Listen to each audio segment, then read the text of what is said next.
Not good enough. We thought our way through that one, and leader got us there again.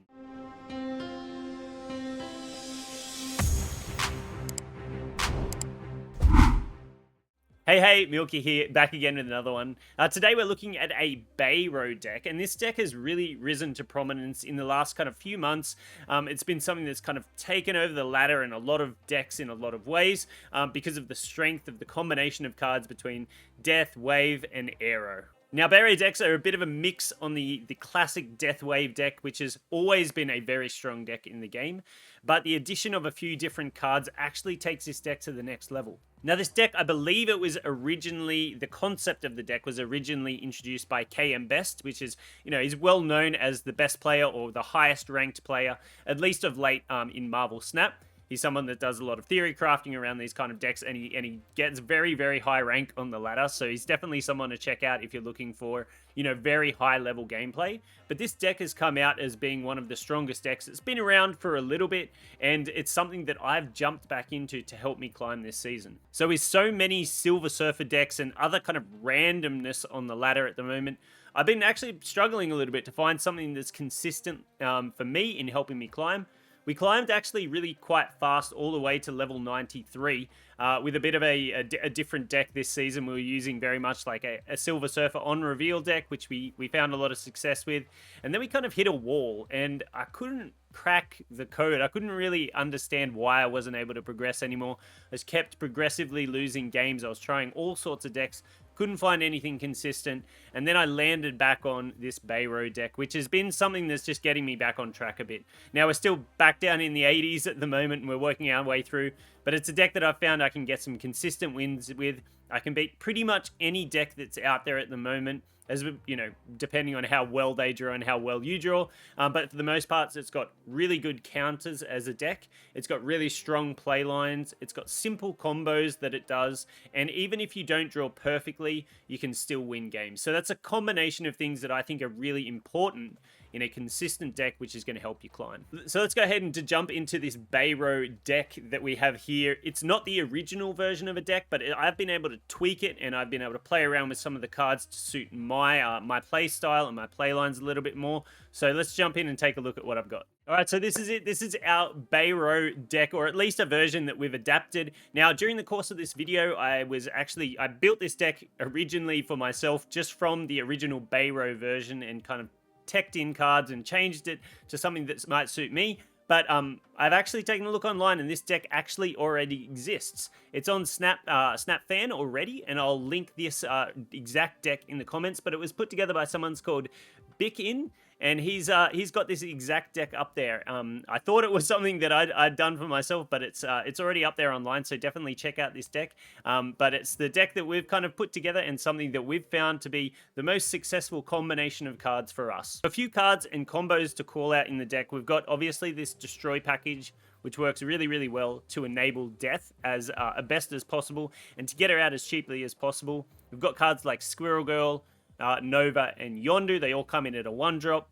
Yondu can get the ball rolling in terms of getting the cards destroyed in your opponent's deck. It also gives you a little bit of a look at what your opponent's playing a little bit early on. So lots of Silver Surfers out there. You might be able to even destroy the Silver Surfer, which might get an immediate retreat, or you can just get a better look at what the opponent is playing early on. The other cards are in there to be destroyed by either Killmongers, Carnages, or Deathlocks, all which work really well in terms of enabling Death to be pulled out as cheaply as possible. Bucky's in there, great combo card with Carnage and also Deathlock. Just a good power push on the board, which can set you up to win a lane early on. We've also got other key cards outside of all of the Destroy package, like Wave. And Wave works really, really well with the top end in this deck being She-Hulk and Death, and just enables you to have that final strong push on the board, which can actually be really helpful to you, but potentially, depending on the play lines, can be really negative for your opponent. If you're hitting a Silver Surfer deck and they've got Sarah out on the board, they can only play 2 cards instead of 3. Or if they don't have Sarah out on the board, they can only play 1 card. There's lots of negative ways it can affect all different types of decks, while also setting you up for a really good final turn. So as I mentioned, Wave really enables both She-Hulk and also Death in this deck because of the way the turn counter or the turn energy meter actually interacts.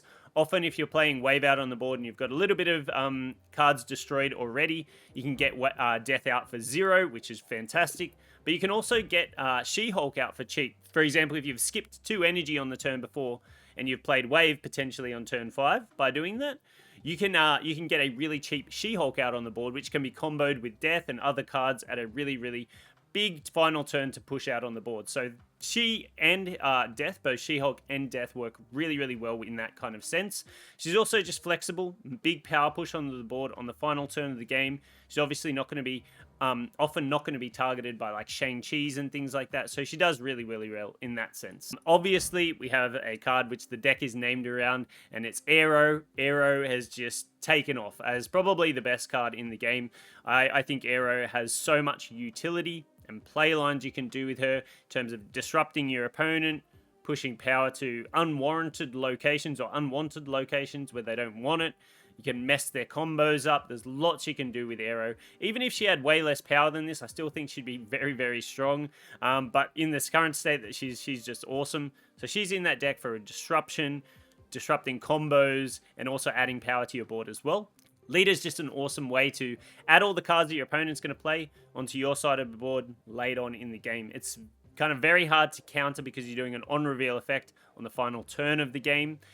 Also, the big thing with this deck is you are often ahead in coming into the final turns, just by nature of the kind of destruction that maybe you've had with Bucky and Carnage early on, winning a lane or setting you up to win a lane.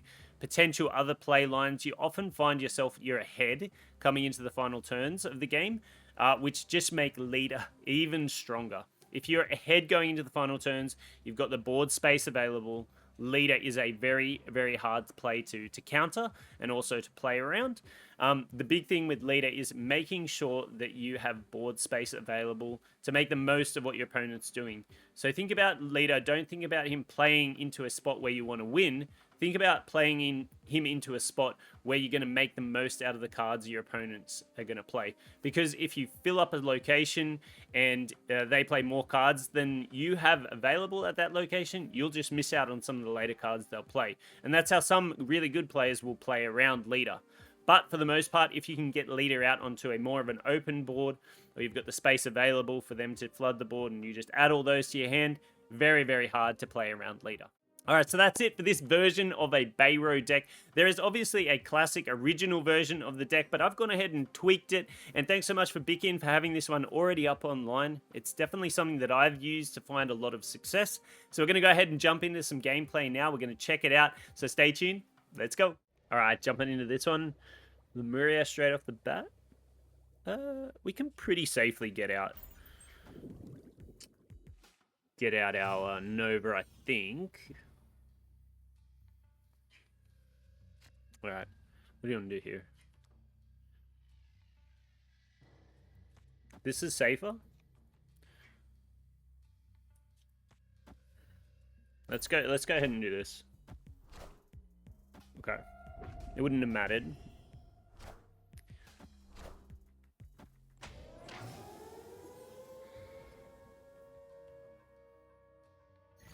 If we get Deathlock, we can wait here.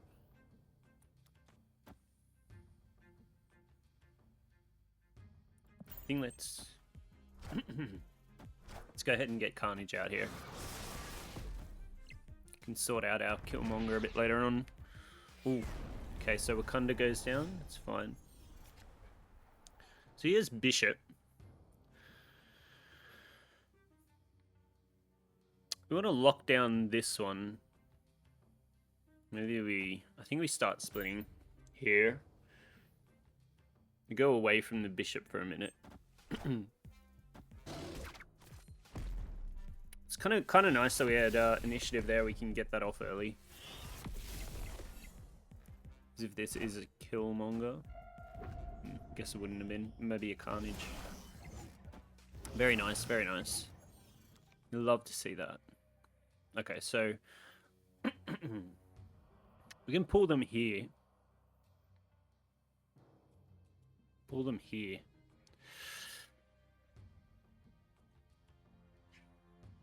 If we're ahead on the final turn, I think Leader just wins us the game. Okay, so I think we snap here. And we just play leader. Over here. So he's going to play a lot out. How do we... Doesn't have any 3-drops. It's not a... Silver Surfer? I think this just wins. We left space here for the others. He plays his own leader. This is just chaos. So he plays his own leader. He gets lots of leaders. But then we end up winning with the 2 locations. So a little bit of fun there. But yeah, I think we just needed to leave space. That was our big thing. Just jumping in here. We got Hala. I think we're okay with I think we're okay with going into Hala here. Get rid of his Agent Coulson. So interesting. I wonder what deck he's playing here. A Quinjet. That's kind of a crazy variant. Pretty cool. Pretty cool. Superflow. Very nice that we dodged that one.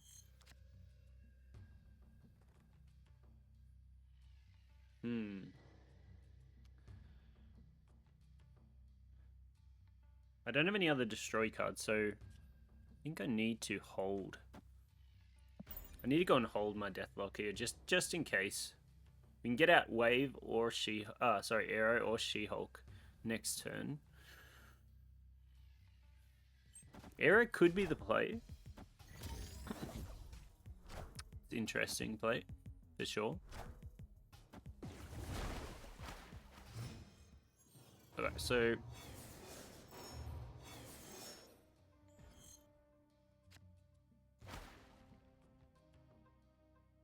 Well, that's interesting. That's very interesting. Like, I don't want to give up the Superflow, but I think I have to play in here now.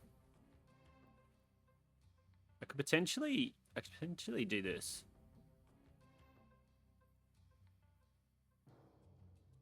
He's not going to play more than 1 card.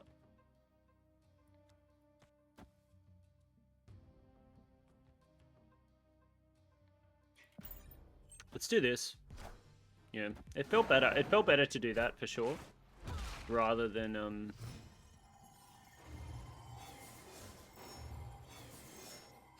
doing the arrow. So get arrow now. I think I like the arrow now.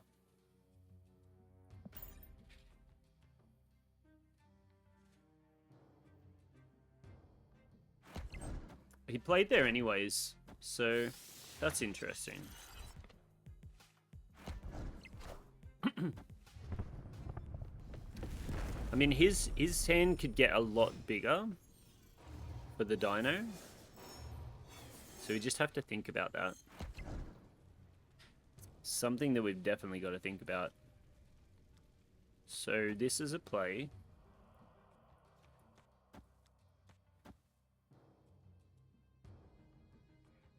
And then we leader in the middle. Could also leader right for board space. We could leave the wave there and just do all of this. I actually think this might be better.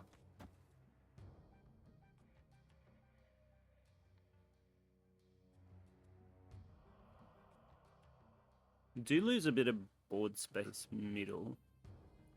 Let's go for this. Okay.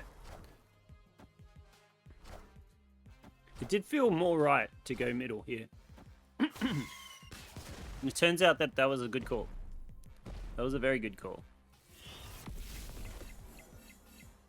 Okay. So the big question is, can he add... How much can he add to his hand here? He can't move any of this. So We need to do this. Go to 26. You can Moon Girl here. Does Moon Girl just win him the game though? So that's always a tough one. I think yeah. I was gonna check how many cards he had, but I think yeah we kind of got ourselves to a spot where that one was winnable. We have Baxter straight off the bat. We do have Killmonger in hand, which is kind of nice. So I might actually play out Squirrel Girl first. Okay, Killmonger gets hit. It's a little unfortunate. That is a little unfortunate. That's okay. Okay. So we can still go down this path here. And then we eat this with Carnage, and then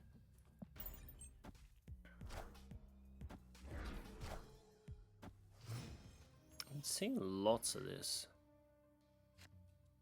Seeing lots of this play line, hey?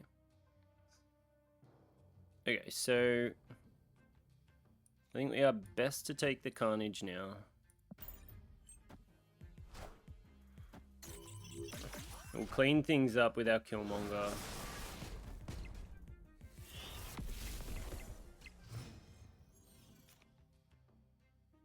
Okay, so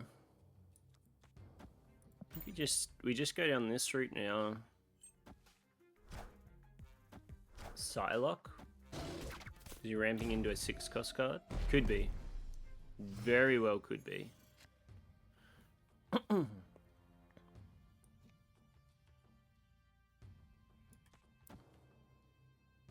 This is probably the play we want to make because of a... I don't know, like... just to lock it down, I think. He plays that anyways. Doom comes out.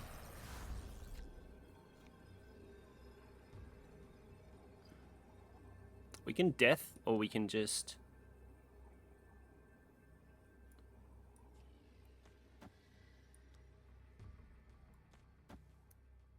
Can he beat like 13 here? We can't leader. If we aerate over here, we could leader. Might have put ourselves in a bit of a spot here. Okay, we just have to pick a lane and go for it, I think. And we just hope he can't. Doom? Okay, so we beat Doom. Yeah, we beat Doom.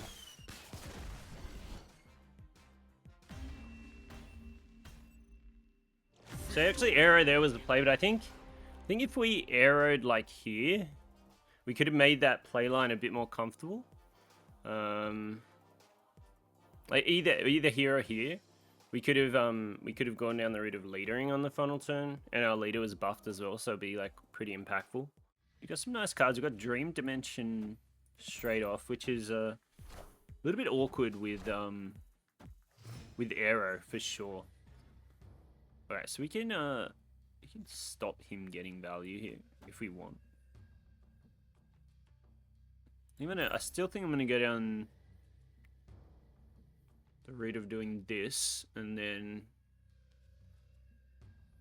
we'll have to see. Maybe maybe we can still take the value. Okay. Okay, so we probably still want to Killmonger here.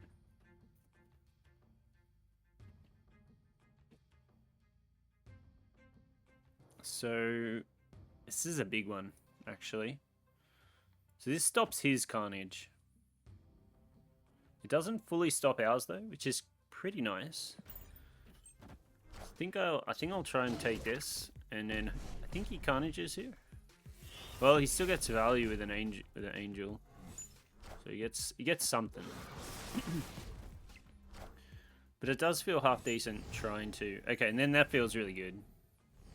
That definitely feels really good. So we can...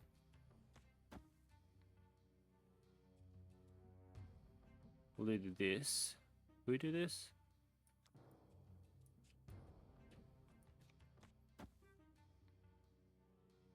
Yeah, we'll do this. He knows we have another Killmonger as well, so he's like, oh, this is awkward.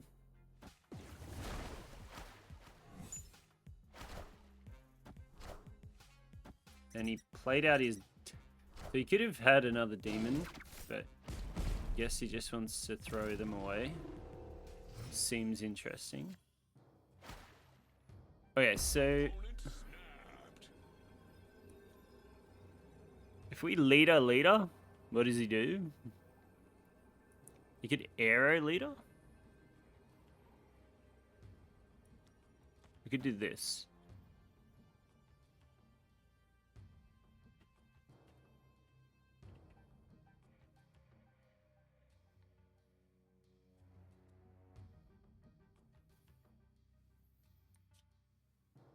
I kind of want another leader though. Is that weird? I could arrow. Where'd I arrow? Here, maybe? Could do this.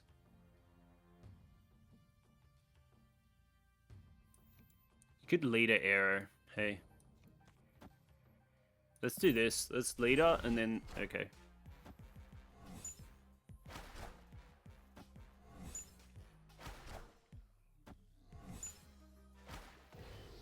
And we're gonna snap him here. And then we just do this.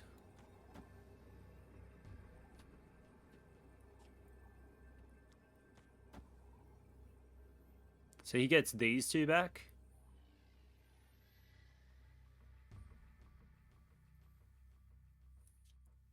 I could also just leader.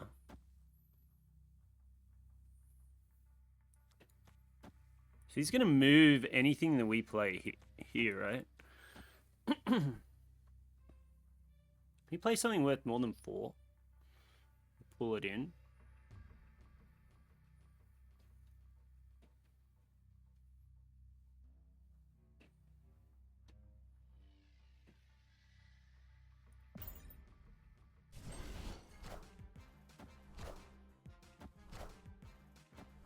Arrow death, yeah.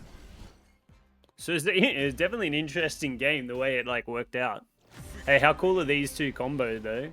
These double chibi. Pretty sweet. But not good enough. Not good enough. We thought our way through that one and leader got us there again. Very nice, very nice. Alright, so that's it for our version of the Baero deck. This one is just a very consistent deck that beats lots of things. And I think for me, that's a big thing that is very important when building a deck to climb the ladder, is thinking about how many different decks that your deck or a deck that you've built can consistently beat. And I think for me, this deck does that better than almost any other deck. That you have so many different play lines yourself, you have flexibility in your play, but you also have very, very strong combos which you can use to disrupt your opponent or add to your board as well. Alright, that's going to wrap it up for me with this one. Let me know what decks you're climbing the ladder with. Let me know if you've got a version of a Baero deck yourself, which might have some tech cards in there that you like. This is the one we've landed on, but I'd love to hear yours. Alright, that's going to wrap me up for this one, and until the next one, I'll see you then.